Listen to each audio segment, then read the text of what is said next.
Natalie Holzer mau nikah lagi. Putri Delina. Kita lihatin. Postingan Putri Delina disorot usai beredar kabar mantan ibu tirinya, Natalie Holzer bakal menikah lagi. Putri Delina tampak memposting fotonya bersama Ferdi yang diduga menyindir Natalie Holzer. Banyak warganet menduga, postingan Putri Delina itu ditujukan untuk Natalie Holzer yang kian serius dengan pacar barunya. Kita lihatin, tulis Putri Delina sebagai keterangan unggahannya. Minggu, tanggal 6 November tahun 2022. Natalie Holzer diketahui bucin dengan mantan kekasihnya, Faris.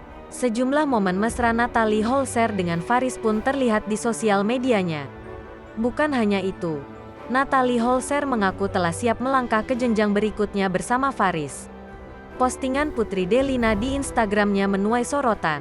Dalam foto, Putri dan Ferdi tampil kompak kenakan pakaian kotak-kotak. Tak ada yang aneh sebenarnya pada unggahan tersebut.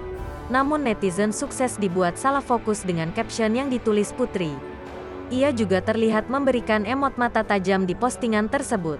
Natalie Holzer siap lepas status janda. Sementara itu Natalie Holzer akhirnya beri pengakuan soal kabar CLBK dengan sang mantan dan bahkan sebut kemungkinan akan menikah dengan Faris.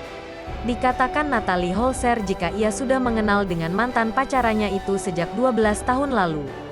Meski begitu, mantan Natalie Holzer itu, Faris masih malu untuk tampil di hadapan publik karena memiliki kesibukan tersendiri. Dia gak mau kesini. Dia lagi kerja, ucap Natalie Holzer dilansir sripoku.com dari YouTube Obrolan Manis Jumat, tanggal 4 November tahun 2022. Kemudian Natalie Holzer juga mengaku menyukai sikap Faris pada dirinya yang tak berubah hingga kini.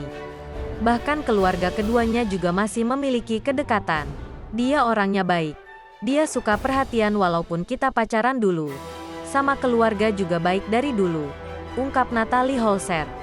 Meski sudah putus lama, Natalie Holzer tak menutup kemungkinan bakal menikah dengan mantan pacarnya itu.